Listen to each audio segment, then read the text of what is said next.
Roger Cosa es múltiple. Es crítico de cine, tiene un blog activísimo, ¿no es cierto?, con los ojos abiertos, donde publicas mucho comentarios, entrevistas. Tiene un cineclub en Córdoba, Argentina. Es programador de festivales de cine. En fin, tu actividad es así intensa. A mí me admira, la verdad, porque veo que en tu blog hay permanentemente cosas nuevas, ¿no? Y escribes además textos muy largos. Sí. Te pasas la vida escribiendo. No tanto. Yo me di cuenta que el blog tenía una afluencia de público importante. De hecho, hablando de los festivales, me contrata el Festival de México, FICUNAM, Festival Internacional de Cine del UNAM, porque eran lectores del blog. Yo creí que me contrataban porque era programador de otro festival, que sigo siéndolo además, que es el Festival de Cine de Hamburgo, Alemania. Y cuando trato de hacer una genealogía de cómo me llegan a contratar, era porque eran lectores del blog, lo cual me di cuenta de la importancia de sostener un blog. Claro, claro.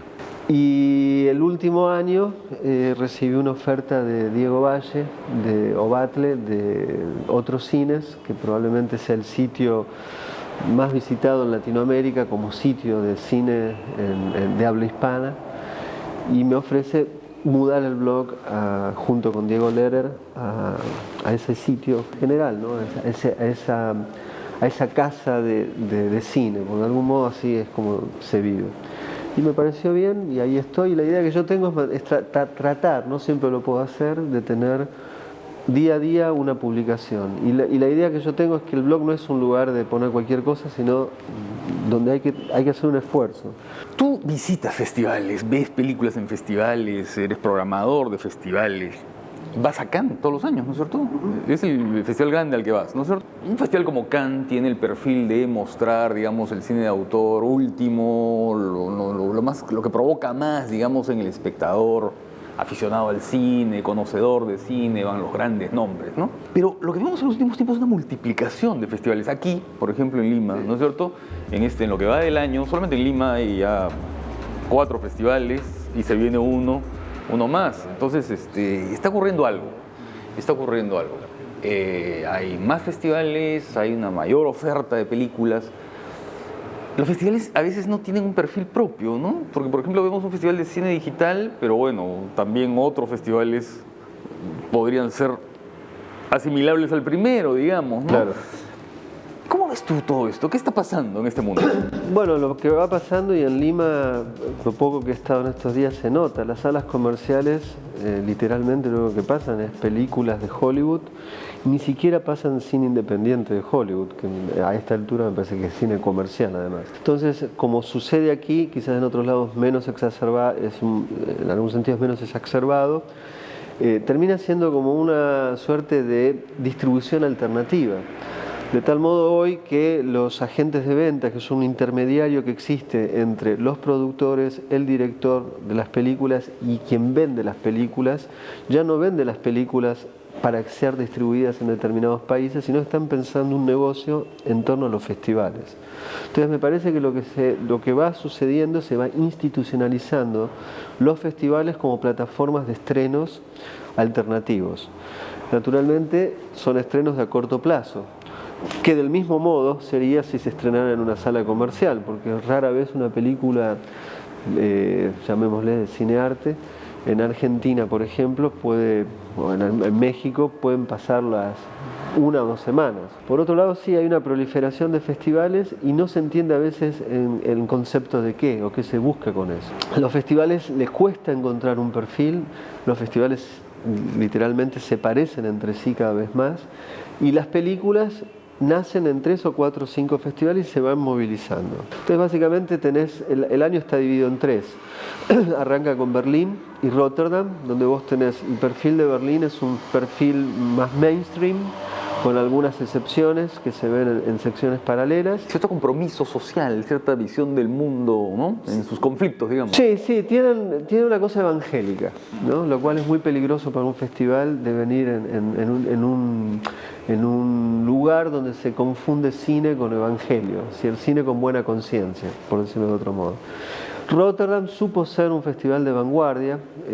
La salida de Simon Field del festival, yo creo que se fue perdiendo cierta radicalidad y hoy siguen programando películas de riesgo, pero me da la impresión de que hay una suerte de circularidad viciosa entre las oficinas de coproducción, donde ya se produce sabiendo ciertos 3 o 4 modelos de los que pueden ser las películas latinas, africanas, etc.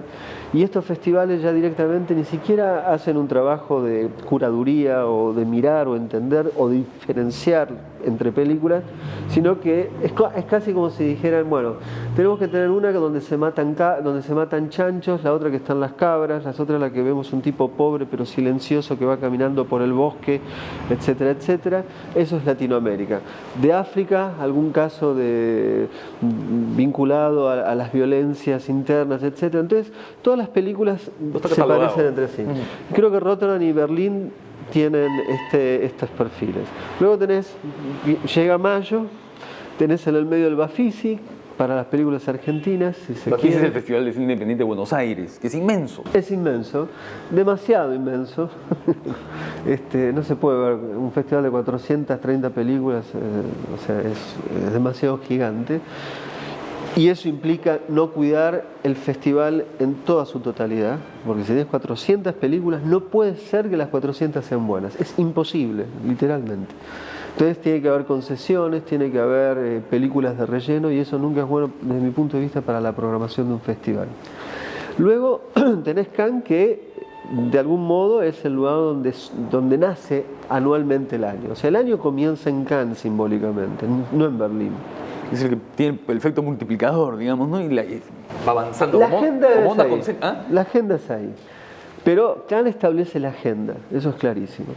Y luego, hacia el final del año, hay 2 festivales que de algún modo, 3 ahora quizás, o 4, que van de algún modo tomando lo que queda y estableciendo el fin, digamos, es lo que cierra el año en materia de cuáles películas han salido, cuáles películas son las que hay que ver, que son Locarno, Toronto, Venecia y ahora Roma. O sea que esos son los festivales que hoy, si uno está viendo lo que circula en el mundo, es donde hay que mirar. Luego hay festivales más chiquitos como FIT Marseille, que transcurre ahora, acaba de terminar, donde ahí hay pequeños descubrimientos. Es un festival que se ha posicionado a lo largo del año.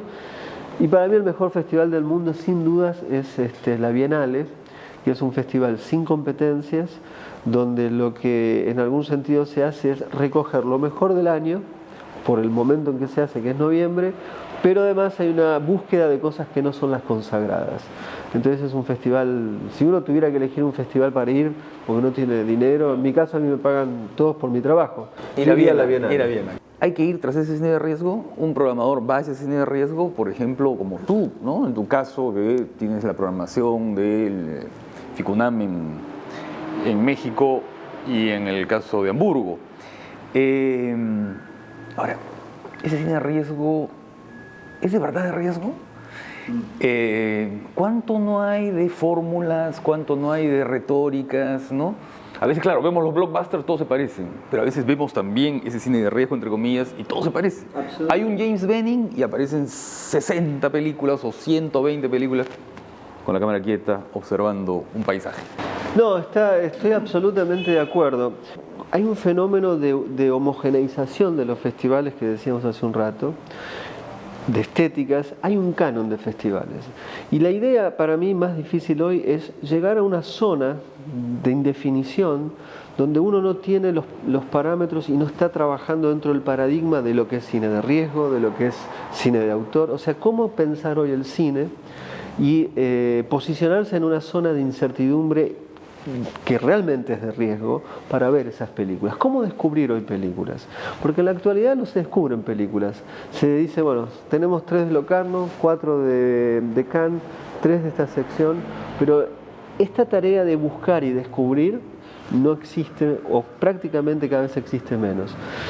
Yo creo que hay que desmarcarse de la idea de los Bennings, digamos, de los Apichapong, de los Lisandro Alonso, digamos, de los imitadores de estos cineastas que tienen un gesto inicial, que tampoco son cineastas que crean de la nada, son cineastas que también tienen una lectura de la historia del cine. El caso más concreto, o sea, Gómez es inimitable, pero Gómez no es un creador que baja de algún lado. Gómez es un tipo que tiene un trato con el cine clásico. El mismo caso es Pedro Costa. Sí. Miguel Gómez es un director portugués, ¿no? Que tiene una película formidable que se llama Tabú, que lamentablemente no la hemos visto acá, pero que se ha estrenado en Buenos Aires, creo, ¿no? Se estrenó en Buenos Aires y dentro de todo le fue bastante bien. Claro, y es un cineasta muy avanzado, ¿no es cierto? Y el otro que mencionabas es Pedro Costa, que es otro... Sí, también es uno de los grandes realizadores, pero, o sea, vos ves acá en el cine más lejos, en el festival hay una película que copia los procedimientos de Costa, ¿no? La luz se pone desde el suelo, etcétera. Los contrapicados, ¿no? El claroscuro, un cierto granulado. Entonces es una película latina que copia los procedimientos, pero no es Pedro Costa. ¿Por qué no es Pedro Costa? Porque probablemente no vio como Pedro Costa Mizoguchi, Ozu, Ford, y él considera que lo que hace está vinculado con esa tradición. Es difícil entenderlo, porque cuando uno compara esas películas respecto a las de él, no se parecen en principio. Pero en esa idea de cierta tradición y de idea de cine es donde está sostenido esas películas. Y eso no aparece después en los imitadores. Y yo creo que ese es el problema del imitador. El imitador imita simplemente un gesto, pero detrás del gesto hay una historia, hay una genealogía. Y cada festival aparece una película. Yo creo que la aparición de Holly Motors el año pasado, nadie esperaba de Carax absolutamente nada. Y de pronto aparece Holly Motors. Puede gustar o no gustar, pero no se parece a nada esa película. O sea, es un ovni, es una singularidad.